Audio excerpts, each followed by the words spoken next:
Bharatiya Janata party આ તમામ પ્રકારના ષડયંત્ર કરી રહી છે। ચૂંટણી પહેલા પણ આમ આદમી પાર્ટીના કાર્યકર્તાઓ નેતાઓને જેલમાં નાખવા, એફઆરઆઈઓ કરવી, ખોટા કેસો કરી અને એમના મોરલ તોડવાની કોશિશ વારંવાર થઈ છે અને ચૂંટણી પછી પણ આ સિલસિલો આજે પણ ચાલુ છે।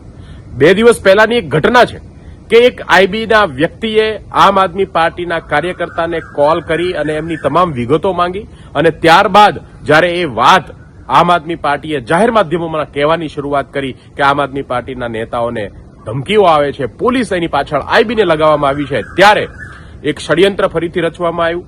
આમ આદમી પાર્ટીના નેતા કે જેમણે આઈબી અધિકારી સાથે ફોન કરી અને એમને પૂછપરછ કરી કે કોણ છો તમે, શા માટે ફોન કરો છો, શા માટે પૂછો છો, એ વ્યક્તિને બાતમીદાર બનાવી અને આમ આદમી પાર્ટીના વડોદરાના શહેર પ્રમુખ અશોક ઓઝાને પણ ફ્રેમ કરવાનું કામ થયું છે।